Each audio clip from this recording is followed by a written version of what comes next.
Muy buenos días a todos. Agradecemos su participación a este webinar. Hoy vamos a presentar nuestro segundo webinar internacional, organizado por nuestros colegas de la Cámara Chileno-Suiza de Comercio en Chile. Soy Constanza Cárdenas, la gerente general, y la Cámara de Comercio Suiza en el Perú.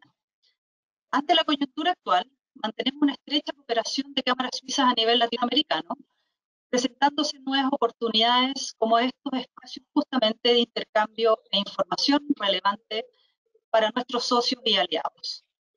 Hoy presentaremos el tema América Latina y el impacto del COVID-19, perspectivas económicas en la región. Contaremos con la exposición de destacados economistas de Chile y de Perú, quienes analizarán el impacto económico y financiero de las medidas adoptadas por los países de la región, así como las perspectivas económicas y desafíos que deberá afrontar América Latina para superar con éxito estos tiempos de pandemia. Muchas gracias y le dejo la palabra a Corinne Schimmer, la gerente general de la Cámara Peruano-Suiza. Gracias, Connie. Buenos días con todos.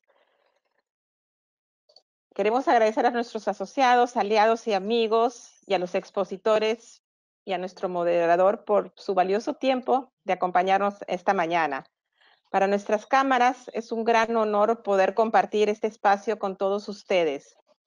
Hoy tenemos el agrado también de contar con la participación del doctor Eduardo Benavides, que va a moderar nuestro webinar.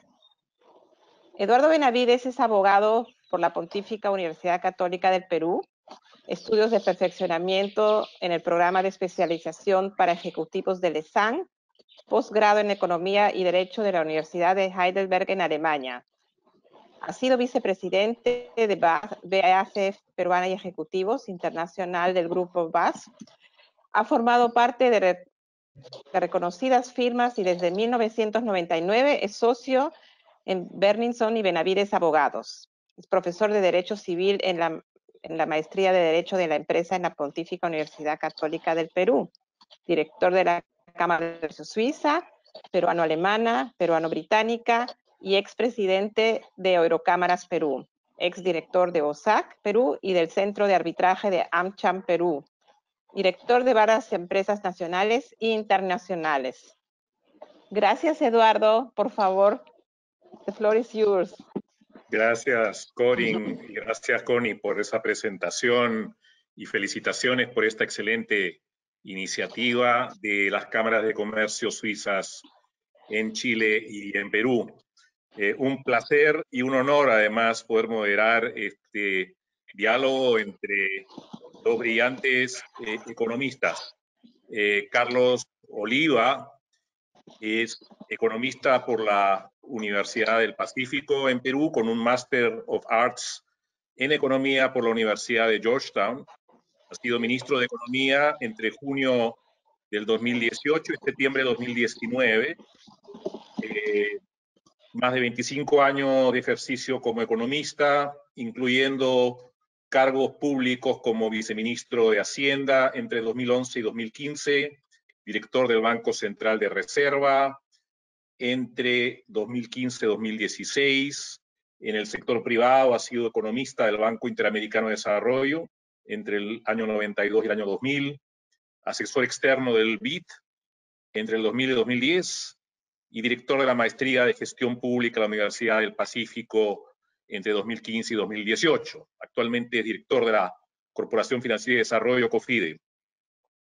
Don Rodrigo Valdés Pulido es profesor de la Escuela de Gobierno de la Universidad Católica en Chile, ha sido ministro de Hacienda de Chile, anteriormente fue presidente del Banco del Estado, trabajó en el sector privado en BTG Pactual, en Santiago de Chile, en Barclays Capital, en Nueva York, y en el ámbito privado, en el ámbito público, perdón, en el Fondo Monetario Internacional, como subdirector del hemisferio occidental y de Europa, y del Banco Central de Chile como gerente de división de estudios.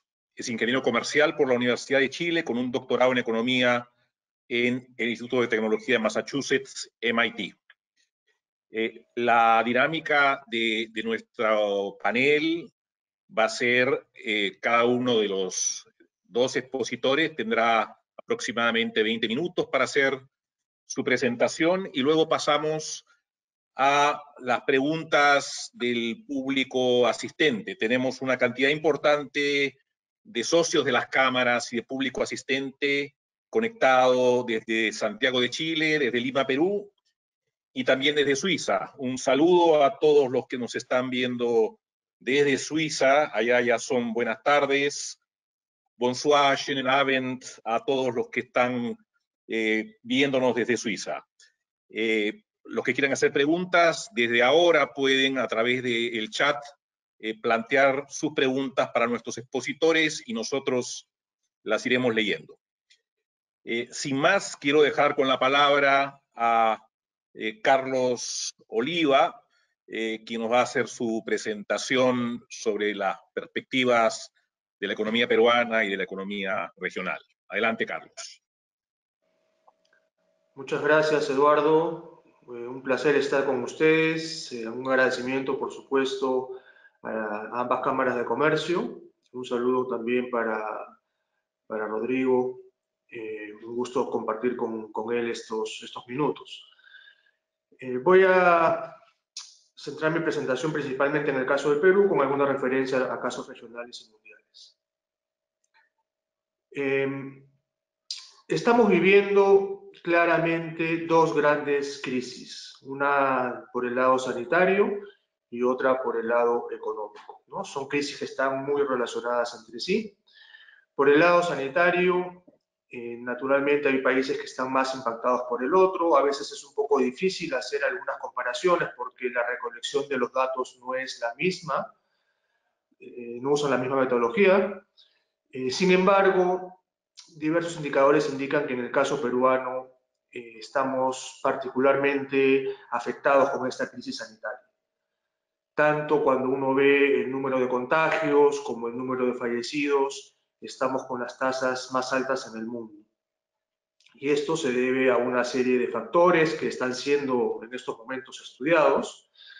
Tienen que ver con la informalidad que vivimos en el Perú. Cerca del 70% de nuestra masa laboral trabaja en el sector informal. Hay condiciones muy precarias en las viviendas. Menos de la mitad de la gente tiene una refrigeradora, por ejemplo, que le puede facilitar permanecer en su casa por mucho tiempo. La gran mayoría tiene que salir casi todos los días para conseguir comida. Y hemos tenido algunos errores también de política que han permitido aglomeraciones que seguramente han sido el foco de la diseminación rápida del virus. Por eso que podemos tener tantos contagios, ¿no? Principalmente se percibe que ha habido una gran aglomeración en los mercados, por el tema que mencionaba, de que la mayoría de personas tienen que salir todos los días a conseguir sus alimentos por la falta de refrigeradoras, y también en los bancos. El gobierno en algún momento ha dado unos bonos a la gran mayoría de las personas, y estos bonos no fueron de manera, digamos, electrónica, sino fueron de manera presencial. Entonces hubo demasiada aglomeración en los bancos, sobre todo durante el mes de abril. Entonces, estos errores de política con las características estructurales de nuestro país nos están llevando a tener altas cifras en términos en materia sanitaria, que se conjugan con un sistema de salud que no es de los mejores del mundo tampoco, ¿no? Tenemos también grandes problemas en el sector de salud, tenemos subsectores que no conversan entre sí. Por un lado, la PEA formal que está en el sistema de salud, gran parte de la población que está en el sistema del Ministerio de Salud. Hay también una pequeña participación de clínicas privadas, pero es un sistema muy desarticulado. No ha habido una orientación, no ha habido una política de Estado para mejorar el sistema de salud. Los ministros de salud no duran más de un año en nuestro país. Entonces, hay también una serie de problemas estructurales en el sector de salud que, cuando conjugamos con lo que mencionaba al principio, nos llevan a una mediana explicación de los grandes problemas sanitarios que estamos viviendo, ¿no? Todavía estamos observando cerca de 200 fallecidos por día, lo cual podría ser mayor. Esa es la data oficial, digamos, pero otros mecanismos, otros métodos de cálculo nos llevan a la idea de que podríamos estar hasta 2 o 3 veces por encima de esa cifra de manera diaria. Ahora, todo esto también se ha conjugado con la crisis económica que estamos viviendo, ¿no? A raíz de la crisis sanitaria se han impuesto unas cuarentenas muy estrictas en casi todo el mundo. En el caso particular del Perú ha sido especialmente estricta, y esto ha originado unas caídas impresionantes en la producción. Los datos oficiales revelan una caída de 16% en marzo del PBI, otra caída de 40% en abril, y la expectativa que tenemos para mayo y junio son similares, en el sentido de que mayo podríamos estar alrededor de una caída de 35% y junio podríamos estar con una caída alrededor del 16%, replicando lo que se vivió en marzo. Entonces, 4 meses terribles que no se comparan con nada reciente en la historia peruana. Tendríamos que irnos hasta la Guerra del Pacífico, hace más de 100 años, para tener cifras similares a las que estamos viviendo en estos momentos. Todo esto lleva a pensar que el PBI a fin de año va a tener una caída de 2 dígitos. Hay distintas estimaciones, la mayoría está entre el 12 y el 14% de caída, pero con muchísima incertidumbre, ¿no? A pesar de que ya estamos a medio año, todavía hay demasiada incertidumbre, y podríamos estar viviendo, digamos, repito, una crisis tan igual como la que tuvimos hace más de 100 años en la Guerra del Pacífico. La buena noticia dentro de todo es que la mayoría de entidades y también de economistas privados estiman que salir de esta crisis va a ser relativamente rápido, en el sentido que hacia el año 2022 podríamos estar recuperando los niveles del año 2019. Entonces, básicamente tendríamos 2 años muy malos, pero que se ve la luz al final del túnel, digamos, ¿no? En el año 2022 podríamos estar nuevamente recuperándonos de estas caídas brutales que estamos experimentando ahora. Lo cual, como digo, podría ser bajo cierto punto de vista una buena noticia, pero al final estamos hablando de 2 años donde la gente la va a pasar mal, como la está pasando ahora, con pocos ingresos, pocas posibilidades de trabajo, etc., ¿no? El empleo en Lima ha caído en un 48% en el mes de abril, ¿no? También es una cifra extremadamente alta. Tenemos que tener en cuenta un par de cosas cuando les digo que en el 22 vamos a recuperar el nivel del 19. Primero, que si bien vamos a recuperar el ritmo de crecimiento, vamos a estar estructuralmente más débiles. Sobre todo porque vamos a estar con una deuda más alta. Esos 2 años de sufrimiento que vamos a padecer van a generar, por el lado del sector público, un aumento importante en el nivel de deuda. La deuda como porcentaje del PBI en el sector público cerró el año pasado en alrededor del 27%. Para el año 22, cuando recuperemos el ritmo de crecimiento, ese 27% va a ser 37% probablemente. Vamos a tener 10 puntos adicionales de deuda en 2 años, ¿no? Para financiar, digamos, lo que estamos viviendo ahora.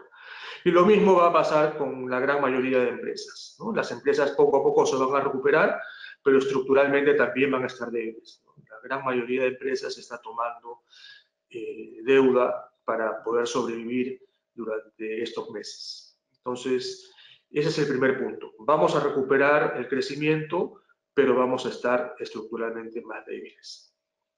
Y lo segundo es que recuperar el crecimiento tampoco es tan buena noticia si nos ponemos a pensar de que no veníamos tan bien antes de la pandemia, ¿no? Casi toda América Latina venía con un ritmo de crecimiento desacelerado. El Perú el año pasado creció poco más de 2%. América Latina prácticamente no creció el año pasado. Entonces, cuando uno dice recuperaremos el nivel de 2019, tampoco estamos hablando del país de la maravilla. Estamos hablando de una situación que ya venía complicada. Nosotros estábamos trabajando muy fuertemente en tratar de mejorar la competitividad de nuestra economía.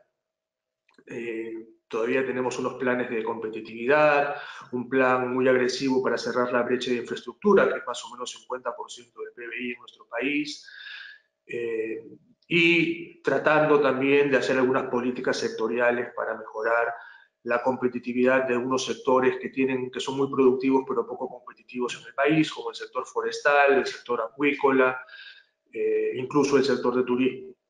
Entonces, ese es el segundo punto, ¿no? Regresar al nivel del 19 nos hace más débiles, pero además también los retos estructurales que tienen nuestras economías van a seguir presentes, y la labor va a ser, por supuesto, seguir atendiéndolos para poder recuperar tasas de crecimiento más altas que nos permitan seguir reduciendo la pobreza en nuestros países, ¿no? En términos de pobreza, el año pasado cerramos en poco más de 20% de la población pobre.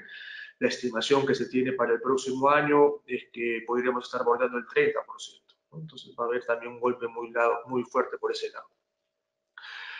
Ahora, si bien, como decía, tenemos una luz al final del túnel, no es que esto va a ser automático. Hay una serie de supuestos que están detrás de esta recuperación de la economía, y uno puede ponerle los pesos que considere a cada uno de esos supuestos. ¿No? Digamos, todos los astros tienen que estar alineados de alguna manera para poder llegar a eso. No es nada que esté garantizado, ni mucho menos. Por un lado, el primer gran supuesto que hay es, por supuesto, que no haya una segunda ola, un rebrote del virus, ¿no? Nosotros, en estos momentos en el Perú, se ha tomado la decisión de abrir buena parte de la economía. Cerca del 80 al 90% de las empresas van a poder reiniciar sus funciones. Sin embargo, como mencioné al principio, los datos por el lado sanitario no han mejorado. Entonces estamos haciendo una apuesta bastante riesgosa. Y la posibilidad de que haya un brote, una segunda ola de contagios, en estos momentos podríamos estar en una especie de meseta, pero la posibilidad de que salgamos de la meseta y haya un segundo brote es importante, y ahí, bueno, todas las políticas que se puedan hacer para las personas, básicamente, que usen las mascarillas, el distanciamiento social, etcétera, etcétera, van a ser muy importantes. Entonces, ahí tenemos un primer gran supuesto. Si queremos regresar en el año 22, significa que no va a haber una ola y que de alguna forma estamos controlando el tema de la pandemia. Ahora, hay otros 3 temas que quisiera mencionar que son muy importantes de tomar en cuenta para ver efectivamente la posibilidad de esta recuperación hacia el año 2022. Primero es qué va a pasar con la inversión privada. La inversión privada, el actuar en general del sector privado, ahora que se están reiniciando las actividades, en teoría van a poco a poco recuperar sus niveles de producción. Sin embargo, hay una serie de empresas, todavía hay un 10 o un 15% de empresas o de actividades en general, que la van a ver muy difícil este y el próximo año. Incluso muchas de ellas podrían desaparecer, ¿no? Estamos hablando de sectores donde hay mucha aglomeración de gente, como el turismo, los restaurantes, actividades como los gimnasios, los eventos multitudinarios, los conciertos. Hay una serie de los cines, ¿no? Los teatros. Hay una serie de actividades donde todavía hay demasiada incertidumbre, y lo más probable es que en el corto plazo no podamos ver recuperaciones, ¿no? En el lado opuesto hay algunas que sí se van a recuperar rápido, ¿no? Las vinculadas a la agricultura, a la minería, a los sectores primarios en general, sí podrían recuperarse incluso antes del año 2022. Pero hay otras donde hay una gran incertidumbre, ¿no? Y cuando uno hace las sumas y las restas, definitivamente una parte de la inversión privada, del accionar del sector privado, se va a perder en estos 2 años. Después, por el lado de la oferta, nosotros hemos tenido algunas políticas, como en muchos otros países, de inyecciones de liquidez para que las empresas de alguna manera puedan aguantar el golpe de estos meses de cuarentena. Ha habido 2 programas relativamente exitosos, que son el Reactiva Perú y el Fondo de Apoyo Empresarial para las MIPES, donde se ha inyectado muchísima liquidez a través de préstamos, utilizando como intermediario el sector financiero, préstamos para poder capear este temporal en el corto plazo y que de alguna manera, digamos, van a funcionar y van a permitir que estas empresas por lo menos puedan reiniciar sus actividades. Eso es muy importante, es algo que hay que reconocer, que ha sido bien planteado en el Perú, a pesar de una serie de temas, digamos, de detalles puntuales que también podremos comentar más adelante, pero en términos generales, estos préstamos que se le están dando a las empresas van a ayudar a reactivar la oferta. El gran problema, la gran duda es qué va a pasar con la demanda, ¿no? La empresa puede hacer todo el esfuerzo por abrir sus puertas, por empezar a producir, pero al final la pregunta es si va a haber la demanda necesaria para poder sostener los niveles que se tenían antes, ¿no? Y ahí también hay una gran duda. Si vemos la demanda externa, aparentemente se está recuperando. Los indicadores de una serie de países están dando la vuelta, digamos, aunque también hay el tema de la posibilidad de un rebrote de la pandemia. Pero la mayoría de economías aparentemente ha pasado lo peor. Sin embargo, también estamos viendo muchas malas noticias, sobre todo de grandes empresas que están quebrando, que están cerrando actividades o que están entrando a procesos concursales, ¿no? Todos los días sale una empresa y estamos hablando desde Pizza Hut, Victoria's Secret, Hermes, British Airways. Ustedes pueden tener 10 o 20 empresas más digamos, transnacionales de gran envergadura que la están pasando muy mal, ¿no? Macy's, el Starbucks están cerrando, Nike está despidiendo gente. Entonces hay todavía noticias malas por ese lado. En el Perú no hemos visto todavía muchos anuncios en ese sentido, pero no dudo que conforme se empiecen a reiniciar las actividades y no se encuentre esa demanda, muchas empresas van a tener que empezar a cerrar o a reinventarse de una manera distinta. En todo caso, por el lado externo, haciendo las sumas y restas, yo creo que vamos a tener una ligera recuperación. Los precios de los minerales, por ejemplo, que importan tanto en el Perú y en otros países, ya se están recuperando. Por ahí, digamos, podríamos tener alguna buena noticia, ¿no? Y por el lado interno también se ha hecho uso de los ahorros, tanto de las personas como de las empresas, como del Estado. Hemos gastado muchos ahorros ahora para que no se nos caiga el consumo, pero de cualquier manera, con las cifras que tenemos de desempleo y de subempleo, la cantidad de gente que ha perdido su trabajo, la demanda no va a ser la misma de antes. Va a tardar también en recuperarse y allí también hay un gran signo de interrogación, ¿no? Si esta oferta va a tener su demanda que le permita recuperarse en el año 22. Lo que sí parece que es inevitable es que gran cantidad de empresas van a tener que reinventarse, revisar sus procesos, hacer ajustes por aquí, por allá, y pensar si van a seguir en lo mismo o si van a hacer alguna cosa ligera o totalmente distinta. Eso va a tener que pasar, está sucediendo, y allí va a haber digamos, un choque importante también para ver.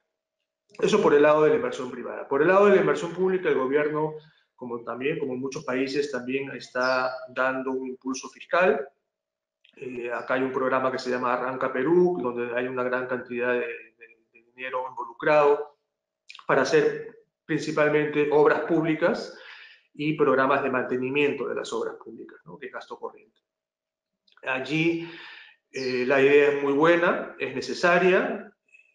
Necesitamos no solo cerrar las brechas de infraestructura pública que tenemos, sino también dar un impulso fiscal por ese lado. Tenemos todavía capacidad de endeudamiento, podemos aguantar un mayor déficit fiscal en ese sentido. Allí el gran problema es la histórica incapacidad que tenemos en el país para poder concretizar esa inversión pública, ¿no? A veces tenemos muy buenas ideas, buenas intenciones, pero al momento de que se concrete, que se implemente la inversión pública, empiezan los problemas, ¿no? Y una obra que se tiene que hacer en un año se hace en 4 o en 5. Allí hay algunas medidas que ha tomado el gobierno. Estamos, por un lado, apelando también a convenios gobierno a gobierno que podrían facilitar la implementación de las inversiones. Hay algunas ideas para atraer PMOs, ¿no? Estos Project Management Offices que permitan hacer un mejor manejo de las grandes inversiones públicas. Hay una serie de iniciativas que se están tomando que esperemos den el resultado del caso y que podamos tener también este impulso por el lado de la inversión pública que genera mucho empleo, ¿no? Porque principalmente es construcción, y que pueda ayudar al crecimiento que se requiere para los próximos 2 años. Entonces, en resumen de esta parte, la inversión privada tiene también una luz al final del túnel, pero hay mucha incertidumbre sobre qué va a pasar con la demanda. Y por el lado de la inversión pública también tenemos buenas ideas, pero también hay bastante incertidumbre con la implementación de estos proyectos. Entonces, allí tenemos ya, hasta el momento, 3 grandes temas que podrían poner en riesgo esta recuperación para el año 2022, ¿no? La posibilidad de una segunda ola, la incertidumbre sobre la inversión privada, la incertidumbre sobre la inversión pública. Y quisiera finalizar mencionando un último aspecto que también le añade incertidumbre a esta eventual recuperación que todos deseamos, que quizás ya es más particular para el caso peruano. Ahí sí no tengo mucha información de otros países, pero en todo caso me refiero a la parte política, ¿no? Aquí estamos a puertas de elecciones generales. El próximo año vamos a tener elecciones tanto para renovar el Congreso como la presidencia, el Poder Ejecutivo.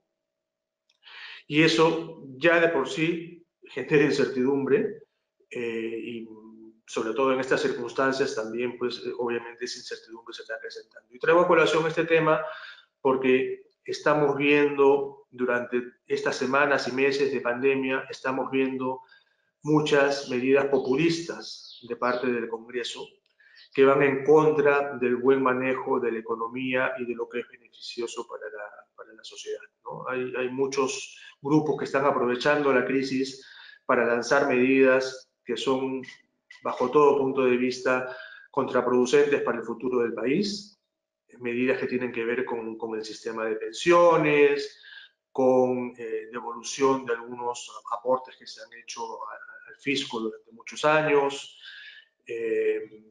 Se ha violentado los contratos cuando se ha prohibido el cobro de los peajes, y así podríamos nombrar 10 o 15 o 20 iniciativas que están dando vueltas. La última que se está discutiendo es que los bancos no cobren intereses durante 4 años de manera compulsoria, digamos, de manera obligatoria, lo cual traería pues una crisis financiera brutal en nuestro país. Y así como esas hay una serie de medidas que están dando vueltas, algunas ya se han materializado, como el tema de los peajes, otras están en plena discusión, pero eso yo creo que es algo que no se puede soslayar, ¿no? Hay también un grado de incertidumbre por este lado más político, que habría que añadírselo a los otros 3 temas que mencioné anteriormente, y lo cual nos lleva pues a estar a la expectativa, ¿no? Entonces, a manera ya de resumen, para ir terminando, diría que hemos sentado las bases de alguna manera con una serie de políticas para poder recuperarnos parcialmente hacia el año 2022. Sin embargo, hay demasiados supuestos, demasiadas cosas que tienen que suceder, que tienen que alinearse para que esto se concrete, ¿no? Hay demasiada incertidumbre.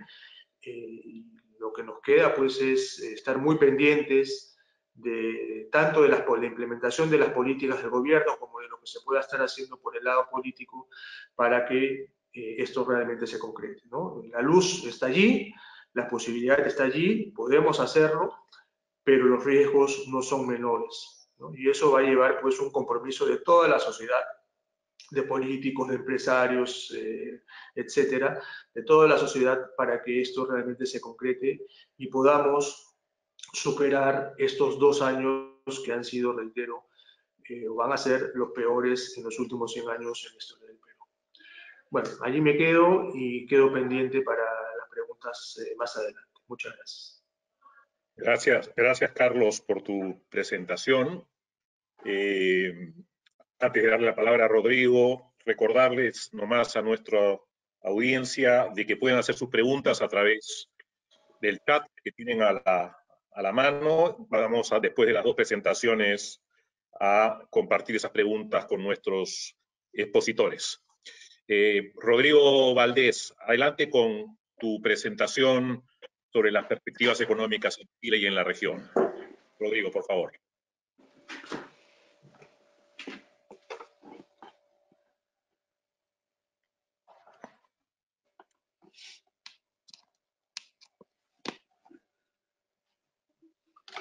Muchas gracias, Eduardo. Espero que vean una pantalla con un PPT que quiero mostrarles. Pero antes de ir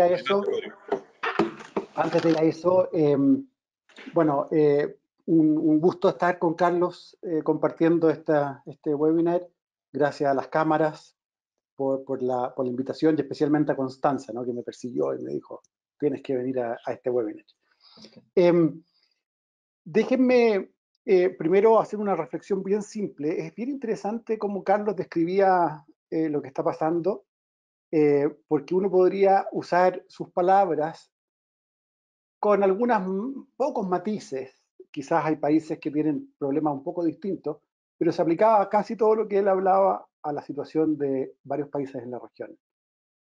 Los problemas políticos, los problemas de la ineficiencia, de cómo lidiar con la pandemia, los temas de que veníamos no tan bien antes de.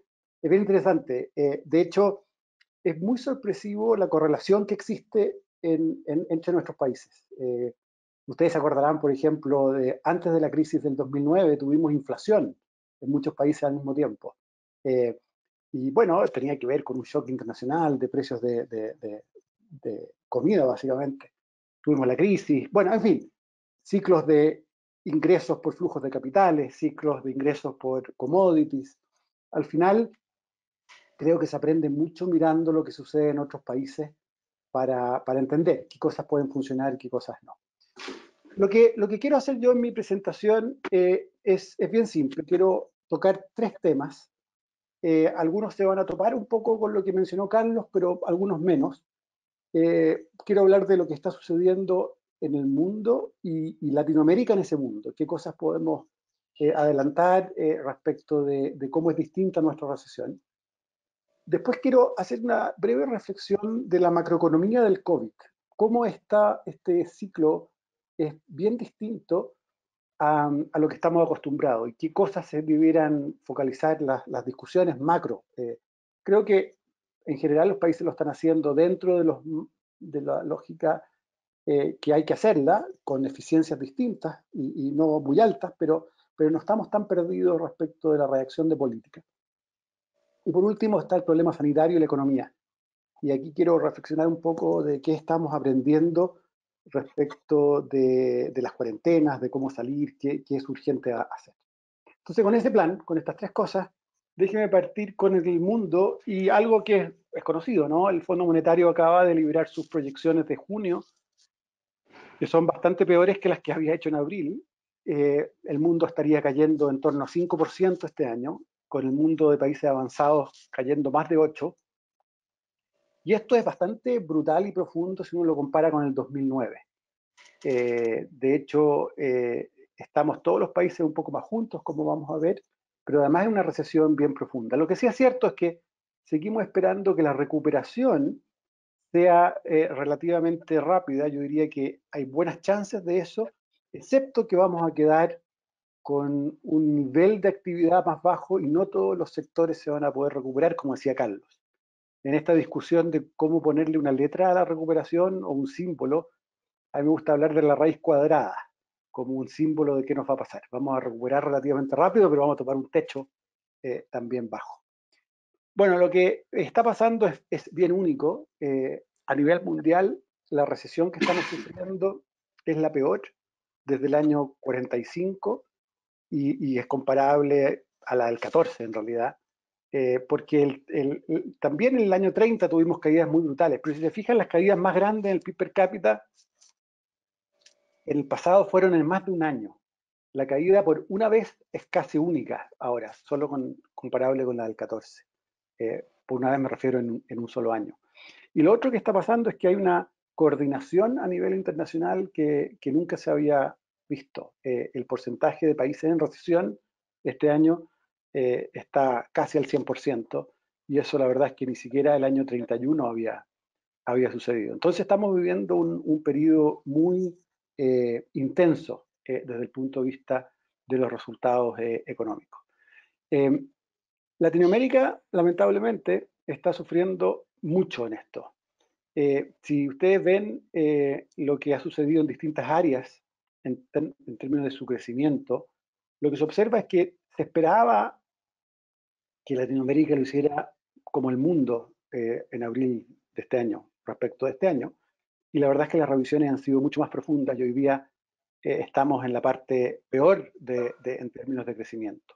Esto es bien distinto a lo que pasó el 2009, que es cierto que tuvimos una recesión en la región, pero lo hacíamos mejor que el mundo y bastante mejor que, por ejemplo, el área euro. Hoy día el área euro y Latinoamérica son bien parecidos en la profundidad de la crisis. De hecho, la revisión que hizo el Fondo Monetario en los últimos 3 meses, esa revisión que está mostrada aquí en las barras del gráfico al lado derecho, fue monumental para Latinoamérica. O sea, en los últimos 3 meses hemos tenido muy malas noticias en la región. Y esto tiene mucho que ver, como vamos a revisar en un rato, en el manejo de la pandemia, en cómo se expandió la pandemia estos últimos meses. Pero no todo es malo.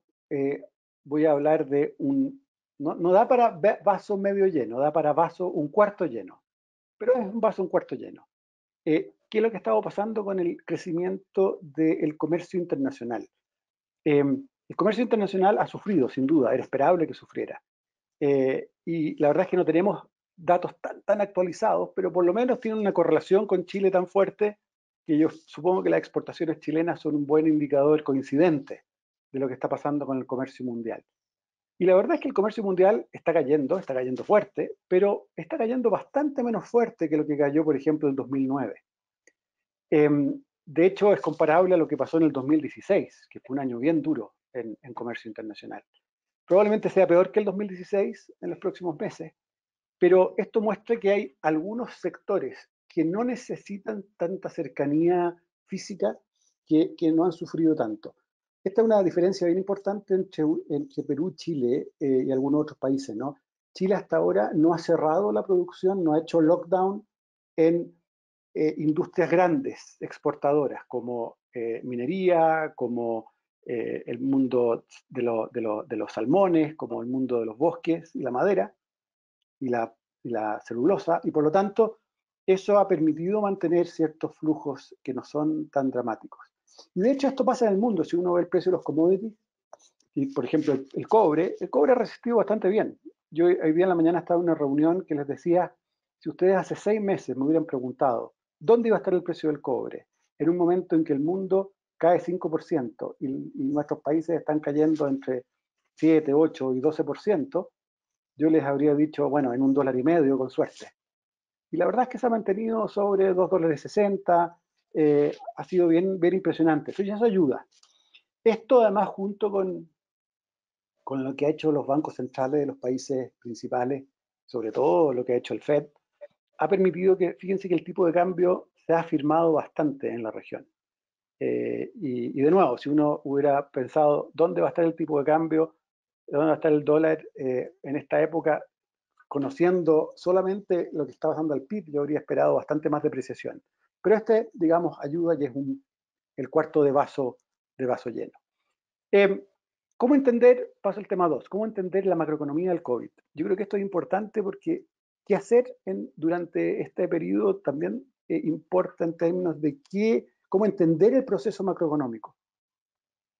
Y la verdad es que esto tiene una explicación bien simple, ¿no? En tiempos, siempre, la verdad es que se produce PIB mezclando capital, trabajo y algunos otros insumos. Y lo que sucede hoy día, básicamente, es que por restricciones de salubridad pública, los inputs no están disponibles. No tenemos todo el trabajo que la economía quisiera tener. Y esa es una restricción bien distinta a las restricciones habituales o los fenómenos habituales que suceden en los ciclos económicos. Los ciclos económicos típicos Básicamente hay una menor demanda por trabajo por capital porque la demanda final es débil, por lo que sea, porque hay miedo a un nuevo gobierno, porque hay algún shock crediticio, pero lo que estamos viviendo es bien único, es un shock de oferta puro y duro. Ahora, es en esta época lo que sucede, esta parte del fenómeno hacia adelante, se va propagando esto y el shock inicial impulsa otros problemas. Las condiciones externas se podrían deteriorar, aunque vimos recién que no era tan grande ese deterioro. Sin duda que la demanda interna disminuye, hay menor ingreso, hay temor. Carlos hablaba de una serie de sectores que van a tener restricciones de demanda porque nadie va a querer ir al cine simplemente. También se contrae el crédito porque cada agente es más riesgoso y ahí empiezan las intervenciones estatales, hay quiebras, etc. Entonces, de este shock inicial pasamos a una serie de otros problemas. ¿Cómo se podría hacer mejor esto? ¿Qué se puede mejorar? La verdad es que yo me he ido convenciendo que no hay demasiado que hacer en el corto plazo para atenuar la caída de PIB. La caída de PIB depende crucialmente de la restricción que por buenas razones sanitarias se imponen. Pero sí hay cosas que hay que preocuparse para tratar de que la recuperación de esta caída sea distinta, y por distinta me refiero, un excelente caso sería la línea azul que les estoy mostrando ahí, que la economía rápidamente vuelve a la tendencia previa y seguimos como veníamos. La línea roja es una recuperación lenta y bien problemática por distintas razones. Es problemática porque el punto más bajo del ciclo ocurre después, la recuperación es más lenta y para empeorar las cosas, la recuperación no permite llegar a la tendencia previa, sino que para siempre se pierde PIB. ¿Cuál es la diferencia de estas dos curvas al final? ¿Dónde se juega el partido hoy día? Bueno, primero se juega en cuarentenas eficientes y Latinoamérica no ha estado muy bien en eso. Y se juega también en la posibilidad de tener lo que se llama TTA, ¿no? Testear, trazar, aislar, de manera de sustituir cuarentenas que son masivas por cuarentenas que son muy específicas. Segundo gran diferencia es que hay empresas que sobreviven, más empresas sobreviven, y por eso es muy importante el apoyo crediticio. El tercer elemento es que los vínculos entre la empresa y el trabajador también se mantienen. Y para eso hay distintas formas, pero es importante no cortar esos vínculos. Hay apoyo macro, política macro, y muy importante, hay adaptación y reestructuración de sectores que no van a poder volver a la normalidad a menos que haya una vacuna. Y en eso han estado los gobiernos. Por el lado macroeconómico, la política monetaria en prácticamente todos los países de la región está con el acelerador al máximo. Déjenme solamente mostrar que Perú y Chile básicamente bajaron la tasa a cero para fines prácticos. En Perú nunca había sucedido esto, en Chile había pasado en el 2008, y incluso Chile está haciendo un mini QE hoy día, haciendo esto que hacen los países desarrollados, de una expansión mayor del balance a través de compras de activos.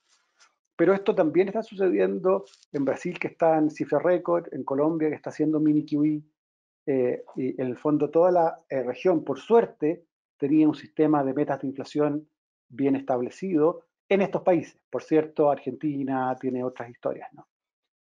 Y en el lado fiscal también tenemos una reacción bien fuerte.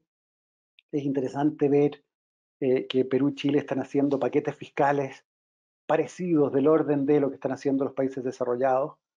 No es tan claro todavía cuánto va a ser reasignación, cuánto va a ser deuda, pero igual son reacciones fuertes.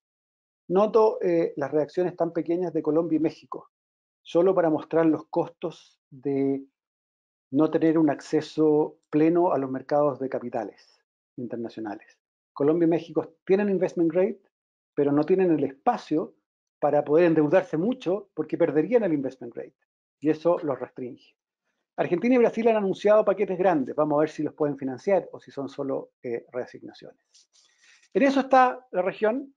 ¿Qué nos falta? Bueno, nos falta controlar la pandemia en el corto plazo, sin duda, y en esto hemos sido no muy efectivos. aquí hay líneas de Latinoamérica comparadas con Australia y con Italia, y la verdad es que nuestras curvas todavía no hemos logrado curvarlas, no hemos logrado bajarlas. Mientras más líneas grises tenues estén debajo de nuestras líneas, peor lo estamos haciendo, y es lo que sucede, ¿no? La línea de Perú es la que va junto con la de Brasil, no salió el tema de Perú en la lámina, pero si se fija en Chile, Perú, Brasil y crecientemente Colombia, estamos teniendo varios problemas. Otra manera de ver esto mismo es que en la medida que por el lado de las muertes no hemos logrado todavía hacer una contención fuerte de las muertes, y muchos otros países lo lograron antes. Entonces algo no estamos haciendo bien. Carlos se refirió a varias cosas, yo les quiero mostrar algunos temas. Lo primero es que el rigor de las medidas que estamos implementando no son tan bajas en algunos países. Argentina, Perú han tenido reacciones muy intensas, muy lejos de lo que tuvo Suecia, sin duda, y comparables a Nueva Zelanda. Es cierto que Chile ha sido algo más liberal, y Brasil también en sus medidas ha sido promedio mundial, digamos. Pero lo que es preocupante en serio es que la efectividad del rigor de las medidas es baja. Esto es un poquito más técnico, pero básicamente esos números rojos que ven ustedes es cuánta disminución de movilidad se logra en nuestros países, comparado con Italia, con un aumento del rigor de las medidas. En Italia tenían una efectividad de las medidas de 0.92. Perú tenía una bastante más baja, de 0.78, y Chile aún más baja. Eso quiere decir que a pesar de que hacemos medidas muy fuertes, estas no resultan tan bien. ¿Por qué pasa eso? Bueno, hay desgaste, hemos sido poco efectivos en distribuir ayudas, el tema de la informalidad que tocó Carlos está bien estudiado, que es un determinante. Tenemos la mala suerte de tener tipo de actividades que permiten menos teletrabajo al final que un país desarrollado. Y está también la calidad de la salud pública, ¿no? Pero en fin, cualquiera sea la razón, tenemos un problema de efectividad de las medidas que nos ha ido retrasando, pero que yo de ahí no concluiría que es cosa de levantarlas, porque la verdad es que levantar medidas y de tener que volverlas a imponer es muy caro. Y por último, solo como una reflexión final y conectando esto a la discusión política que se viene, este es un mapa de Santiago y los que están en Santiago, los chilenos van a saber qué áreas son cuáles, pero les cuento a los que no son chilenos que Santiago es una ciudad bastante segregada y lamentablemente esta segregación también se aprecia en cuánto disminuye o cuánto ha disminuido el ingreso de las personas durante la pandemia y durante las cuarentenas. Básicamente disminuye más en lugares donde la gente trabaja en sectores que no son calificados como una excepción, no pueden teletrabajar o se tienen que trasladar a lugares donde hay cuarentena o viven en cuarentena. Y las zonas rojas más fuertes son básicamente barrios más pobres, donde es más claro esto, donde hay menos pérdida, son las zonas donde hay menos vulnerabilidad en Santiago. Entonces, incluso en la pandemia tenemos esta distribución poco equitativa que sin duda va a traer consecuencias en las discusiones que sigan posteriormente. Con todo, como les decía, yo soy relativamente optimista en que esto no va a durar demasiado, en que vamos a tener una recuperación relativamente rápida en muchos sectores, pero sí vamos a quedar con una herencia compleja sectorial de mucha heterogeneidad, de algunos sectores en problemas, con el mercado laboral con bastante estrés, y también con temas que mencionó Carlos, ¿no? Que son temas estructurales que va a haber que volver a ponerles atención. Por de pronto, yo creo que lo más urgente es disponer de las políticas públicas de manera que las cuarentenas sean efectivas y especialmente que las aperturas no provoquen riesgos innecesarios que nos tengan que hacer cerrar de nuevo. Y eso pasa por una serie de cosas, desde TTA hasta cómo educar, cómo repartir implementos para poder hacer una normalización, entre comillas, menos peligrosa de lo ideal. Así que eso, muchas gracias, Eduardo. Dejo de compartir pantalla. Muy bien, muchas gracias, Rodrigo, por tu presentación. Creo que es bien interesante a través de las dos presentaciones, comparar lo que ha venido ocurriendo en Perú y lo que ha venido ocurriendo en Chile. Porque además Perú y Chile, no por casualidad, son los países de la región que han tenido un mejor desempeño en indicadores económicos en los últimos 10 años. Y es curioso además cómo el impacto de la pandemia además ha sido igualmente importante en los dos países. Vamos a las preguntas, hay una buena cantidad de preguntas. Una primera para ambos, Rodrigo y Carlos, tiene que ver con la minería. Sabemos que en Chile y en Perú la minería es una actividad importante que tiene incidencia en el crecimiento del PIB o PBI, como lo querramos llamar. Y hay una pregunta sobre las expectativas del sector minero en Chile, en Perú, en el próximo año, en el 2021. Y en particular en el caso de Perú, la posibilidad de poner en inversión proyectos mineros que han estado en suspenso durante los últimos años, que se calcula tienen un impacto de 70.000 millones de dólares. Carlos, te cedo la palabra primero y luego inmediatamente Rodrigo, por favor. Gracias, Eduardo. La minería se ha visto bastante afectada en el cortísimo plazo. Una buena parte de las minas dejaron de funcionar, algunas siguieron funcionando a una capacidad reducida, pero en todo caso las exportaciones naturalmente sí se han visto paralizadas. La buena noticia es que se espera que este sector se recupere tan rápido como el próximo año, ¿no? Siempre y cuando nuevamente no haya pues, nuevas cuarentenas o cosas por el estilo.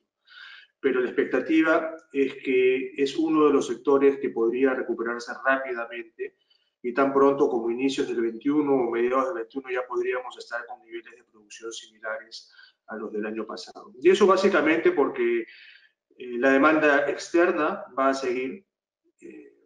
Esperamos que la demanda por el cobre, por el oro, por la plata va a seguir fuerte. Lo estamos viendo con los precios que se han recuperado de manera relativamente rápida también.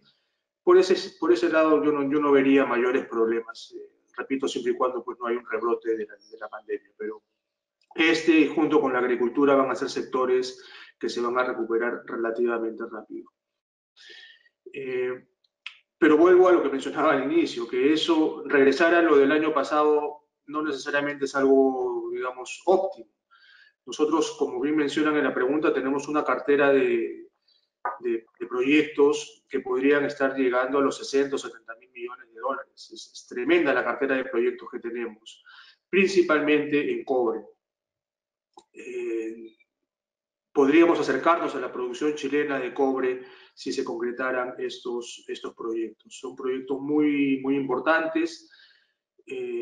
Puedo mencionar algunos. Está Tía María, Yanacocha, Galeno, Michiquillay, Zafranal. Hay una serie de proyectos a lo largo, digamos, del país, ¿no? Algunos están en Cusco, en Arequipa, en Moquegua, en Cajamarca, etc. Más allá de que las minas grandes que tenemos actualmente también recién están empezando a producir, ¿no? Una mina como Quellaveco recién va a empezar a producir dentro de un par de años. Antamina, que ya está produciendo, tiene una expectativa de 50, 60 años todavía. Las Bambas, lo mismo, tienen para 60 años más, están con procesos de inversión, digamos, en cartera que se van a materializar tarde o temprano.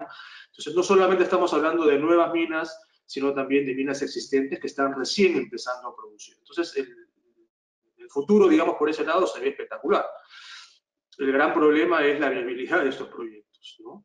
Y eso pues trae de por sí un tema político y un tema de gestión pública. Yo creo que todavía tenemos una tarea pendiente por trabajar la famosa licencia social con las personas que viven en las áreas cercanas a las minas para poder materializar estos proyectos. Esta es una tarea pendiente, lo vimos el año pasado con Tía María, como el rechazo de una parte de la población hace que los proyectos simplemente no sigan adelante. Y allí hay una labor, como repito, principalmente del Estado, ¿no? El Estado tiene que preocuparse por dar las condiciones apropiadas de vida a esta población para que la mina sea un catalizador y pueda ser parte de una estrategia territorial.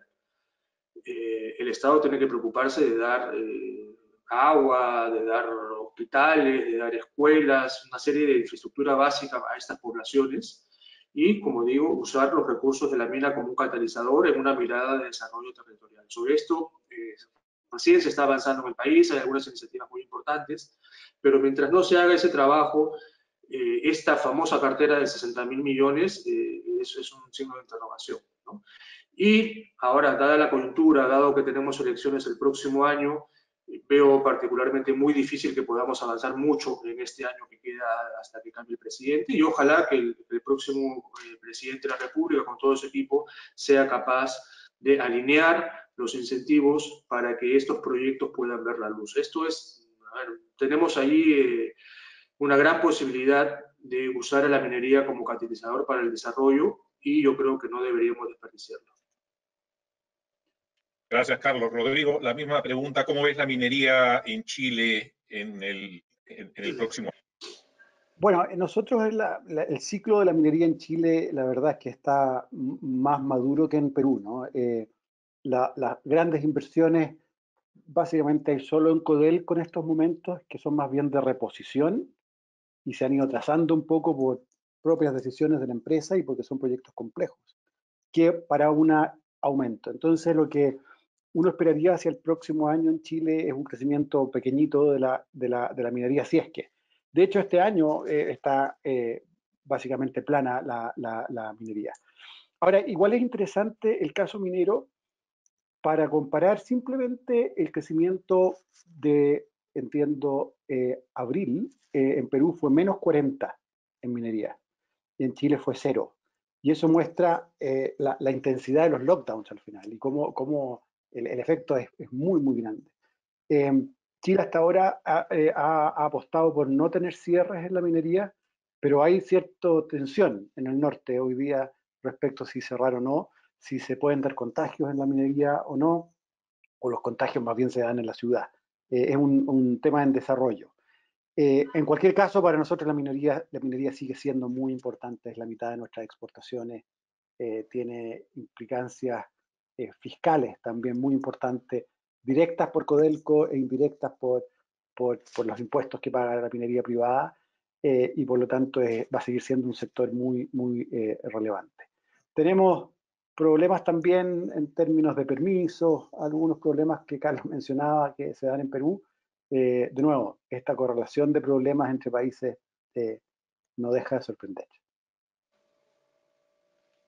Muy bien. Acá hay una pregunta para Rodrigo. Nos preguntan lo siguiente. La Dirección de Presupuesto de Chile ha informado que la deuda pública de Chile ya está cerca del 30%. ¿Sigue teniendo Chile la deuda pública más baja en la OCDE? ¿Habrá capacidad de endeudamiento después de la crisis? Bueno, la deuda pública de Chile sigue siendo baja dentro de la OCDE, pero no tan baja. Hay varios países a los cuales nos queremos parecer que tienen deudas públicas entre 20 y 40% del PIB. Si uno ve cómo funciona Nueva Zelanda, Australia tiene un poco más, pero creo que es ya tiempo de olvidarse que nuestra deuda es tan baja. De hecho, dado el déficit que va a haber este año y el próximo, y dada la pérdida de crecimiento potencial que estamos, y de PIB potencial del nivel que estamos sufriendo, vamos a tener una tarea para estabilizar el nivel de deuda muy fuerte en los próximos años. Esto no se va a arreglar solo. Y por lo tanto, aun cuando las políticas fiscales de más gasto de este año y el próximo sean transitorias y se saquen de la base de gasto, igual va a haber que seguir haciendo esfuerzos para cerrar el déficit. Mi impresión es que eso va a ser políticamente difícil, pero es crucial. Si no se hace eso, nosotros vamos a pasar el nivel de 50% de PIB de deuda en 5 años más, 4 años más. Y por lo tanto, se necesita ese pacto político de volver a vivir o de volver a construir una macroeconomía de deuda baja. Esto es bien central de varios puntos de vista. Yo mencionaba el caso de México y Perú, que aun cuando tienen grado de inversión, no tenían tanta libertad para hacer cosas hoy día. Y es justo el tema, ¿no? O sea, uno tiene que tener un nivel de deuda para tener libertad para poder hacer políticas fiscales cuando sea necesario. Y en segundo lugar está el nivel de tasas de interés. En Chile nosotros hemos vivido ya por mucho tiempo con un mercado, por ejemplo, hipotecario para que la gente pueda comprar su casa con acceso muy masivo a tasas muy convenientes. Bueno, eso no se da con una deuda pública de 50% del PIB. Eso tiene un costo. Y creo que, espero yo, que podamos convencernos entre todos, que es muy importante reconstruir esos colchones fiscales, no para tenerlos por tenerlos, sino que para usarlos cuando es necesario, como ahora. Yo creo que hay que usarlos ahora, pero hay que reconstruirlos posteriormente. Gracias, Rodrigo. Y justamente sobre políticas fiscales, una pregunta para Carlos Oliva. ¿Qué opinas, Carlos, sobre las políticas fiscales implementadas por el gobierno peruano en respuesta a la pandemia? En términos generales, yo concuerdo con las políticas, con la direccionalidad de las políticas. A ver, en primer término, el monto que se ha puesto sobre la mesa yo creo que es bastante importante. En total estamos hablando de un paquete de 17 puntos del PBI.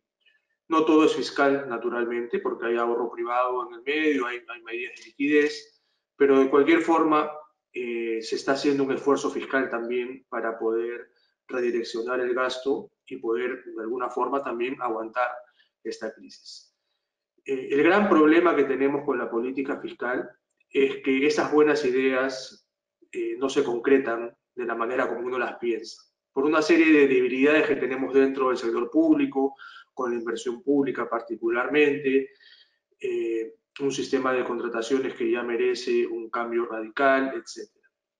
Entonces, el gran reto es que ese buen diseño en el papel que tenemos ahora se pueda concretar, ¿no? Si queremos gastar X en inversión pública, pues que al final de año se gaste ese X y que no estemos en la mitad de X, digamos, porque se presentó algún arbitraje, porque hubo algún problema con algún contrato o algún tema de corrupción, etcétera, ¿no? Que son tan comunes en nuestro país. Entonces, para responder directamente la pregunta, yo diría muy buen diseño, y un signo de interrogación con respecto a la implementación. En términos generales vamos a tener algo parecido a lo que mencionaba Rodrigo en Chile, ¿no? Vamos a recuperarnos de alguna manera en términos de PBI, pero vamos a estar con un nivel de deuda muchísimo más alto del que tenemos ahora, ¿no? Tanto Perú como Chile están en alrededor, bueno, estaban el año pasado en 27%.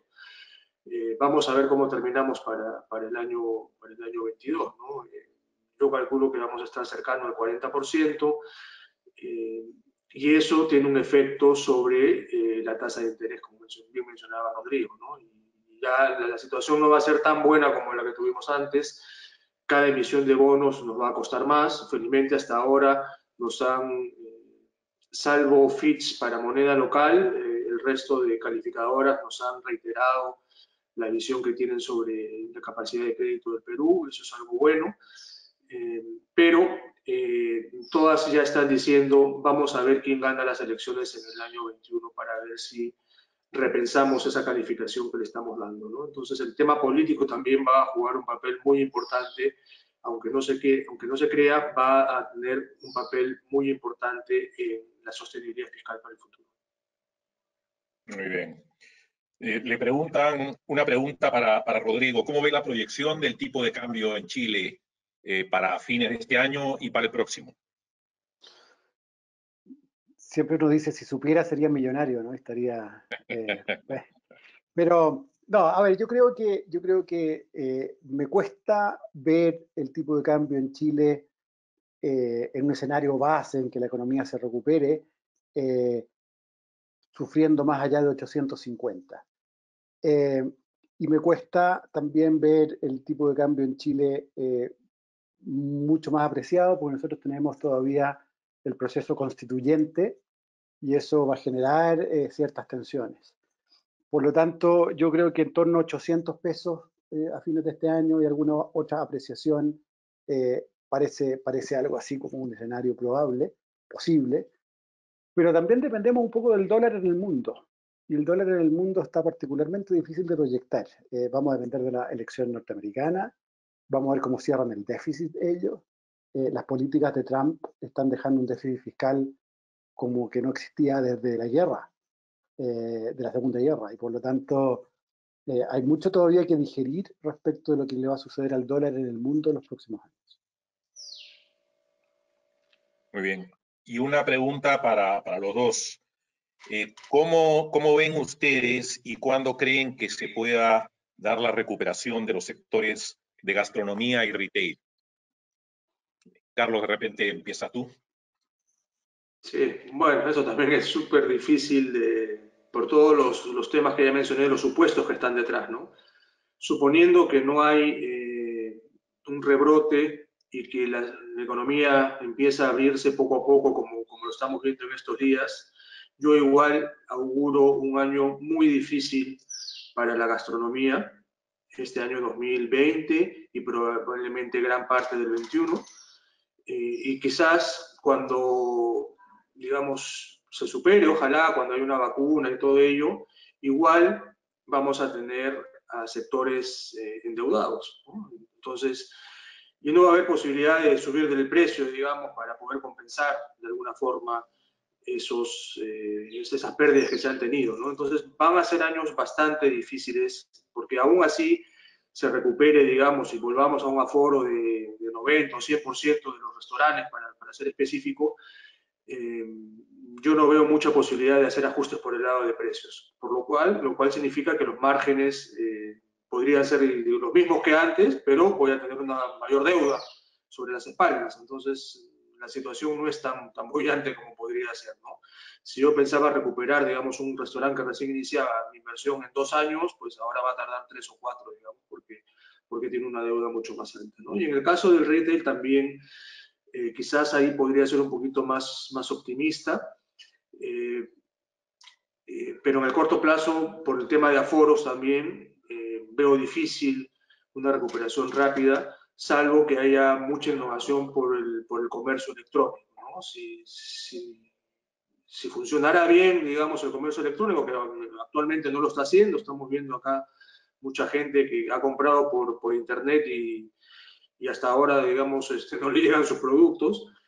Hay una inversión que tienen que hacer muchas empresas, pero eso podría ayudar a compensar en el corto plazo esta caída importante en el retail. Lo mismo con los restaurantes, también con el delivery, ¿no?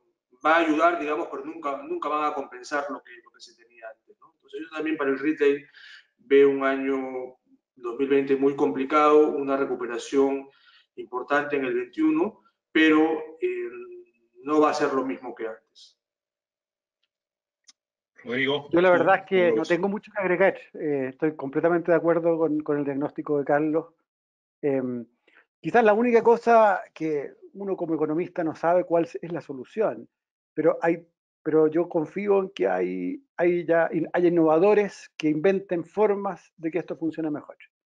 Y capaz que ellos inventen formas de organización que ayuden. Pero de nuevo, yo soy malo para imaginarme qué sectores ganan, cuáles pierden, porque es la labor de los empresarios al final, ¿no? Pero yo confío que van a haber también soluciones muy innovadoras para poder mejorar esto. Quizás la pregunta de política pública complicada es qué hacemos estos 2 años con esos sectores. Y eso da para otra conversación y que es muy compleja. Los apoyamos, es mejor que se reconviertan, qué hacemos con los trabajadores que estaban en esos sectores.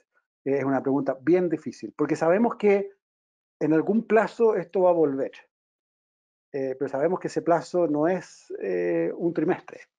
Y por lo tanto, la pregunta de política pública alrededor es una pregunta que creo que todavía no tenemos una buena respuesta y hay que seguir pensándola.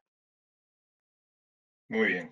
Hay una pregunta muy parecida para los dos, que tiene que ver con el sector informal.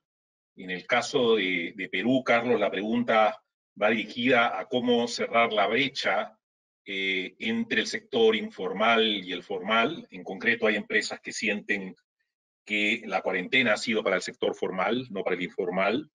Y en el caso de Chile, Rodrigo, la pregunta va en la línea del impacto y la dificultad para poder recuperarnos de la crisis, si no ha estado influida igualmente por la informalidad en nuestros países. A ver, Carlos. sí, para que tengan una idea, los que no son peruanos, aquí más o menos se calcula que el 80% del PBI, de lo que se produce, viene del lado formal y un 20% del lado informal. Y cuando vemos en términos de los trabajadores, el porcentaje se revierte, ¿no? El 70 y pico por ciento de los trabajadores trabajan en el sector informal y solo un 20 y pico por ciento en el sector formal de la economía. Ahora, más allá de la pandemia, en los últimos 10 o 15 años hemos visto un descenso muy rápido, no muy rápido, perdón, muy lento de la informalidad en el país. Y eso básicamente ha venido a raíz del crecimiento económico, ¿no? El crecimiento económico, que ha sido importante en el país, de alguna forma ha servido para formalizar a un porcentaje pequeño de la economía. Esas son las únicas ganancias que hemos tenido en términos de formalidad, ¿no? Antes,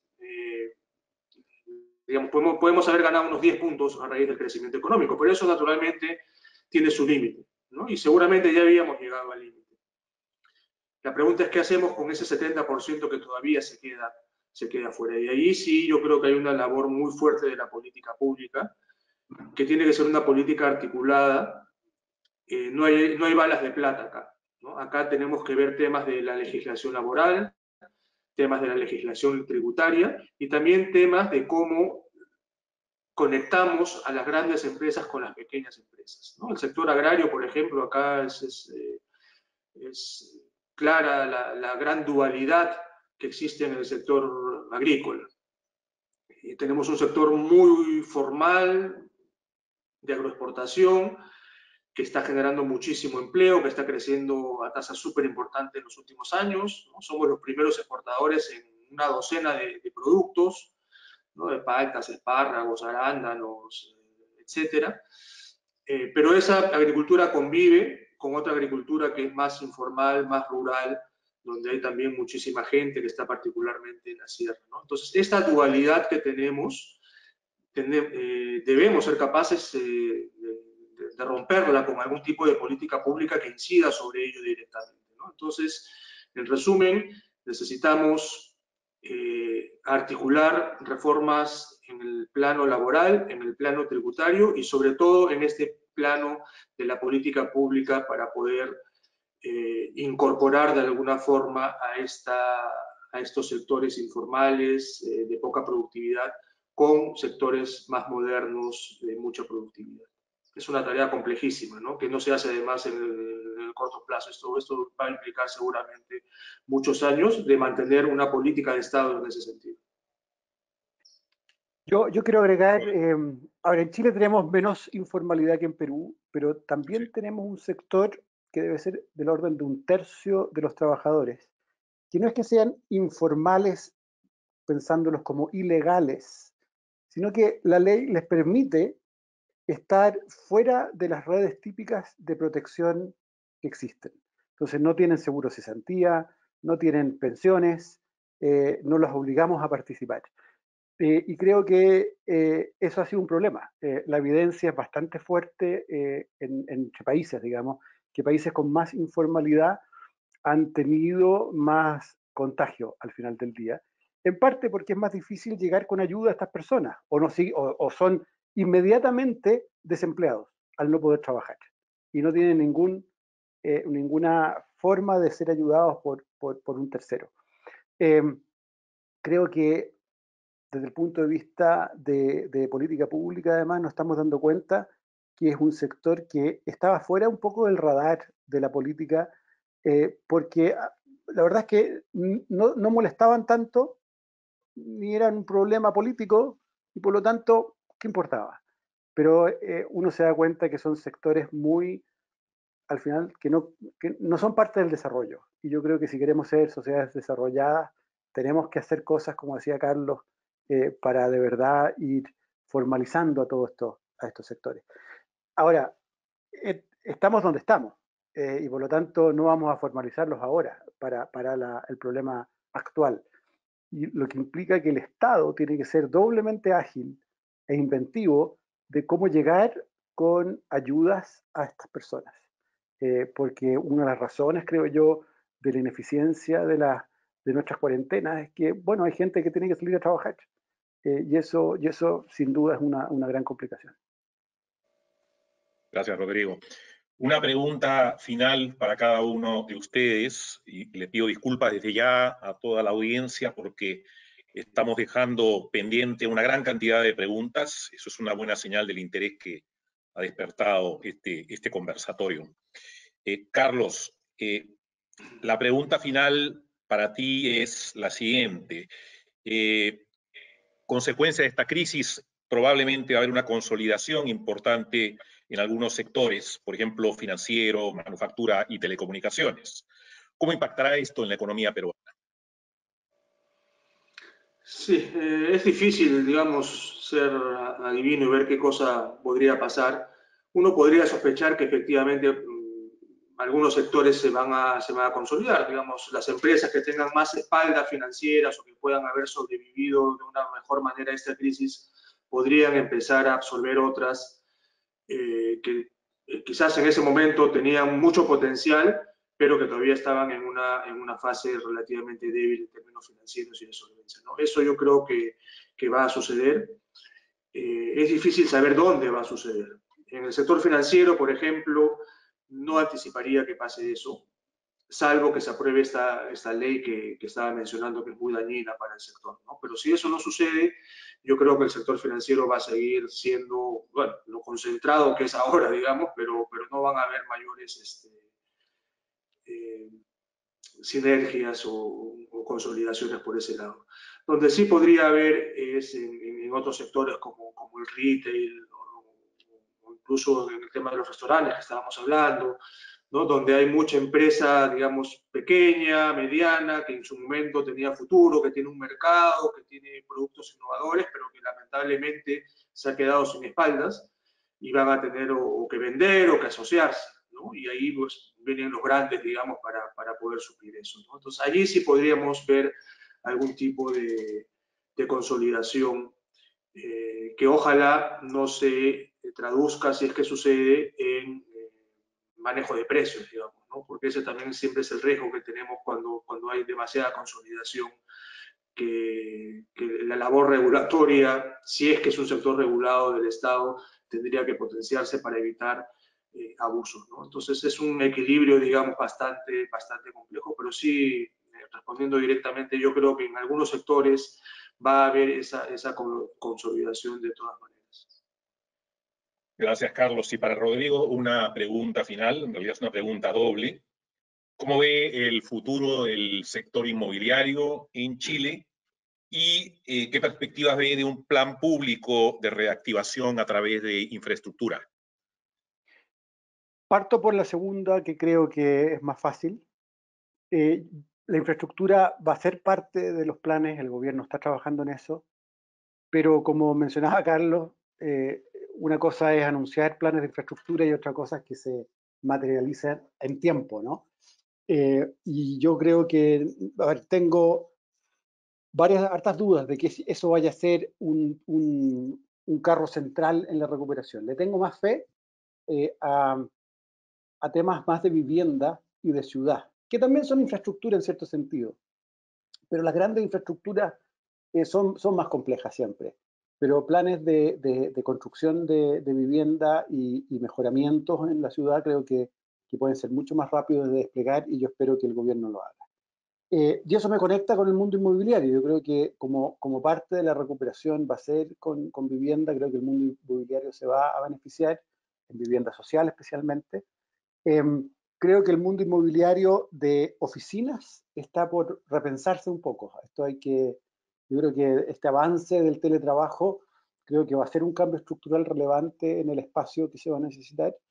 Y desde el punto de vista inmobiliario ya privado, de vivienda, yo creo que vamos a pasar por un periodo un poco de lentitud simplemente porque hay menos demanda por problemas de ingreso, de cautela de las personas, pero no veo razones detrás de lo que nos ha ido pasando que lleven a un efecto muy persistente de esto. Y por lo tanto, tampoco soy particularmente negativo en ese sector.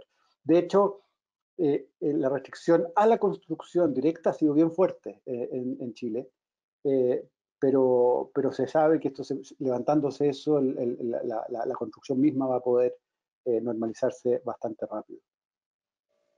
Muy bien.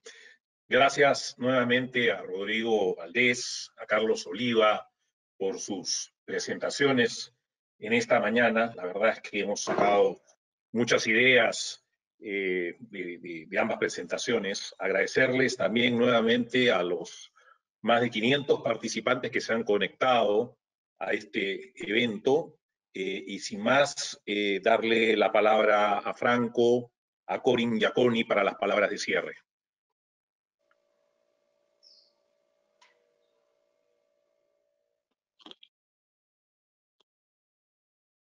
Bueno, solamente agradecer a los expositores. Fue todo un éxito este webinar organizado en conjunto con la Cámara Peruano-Suiza de Lima y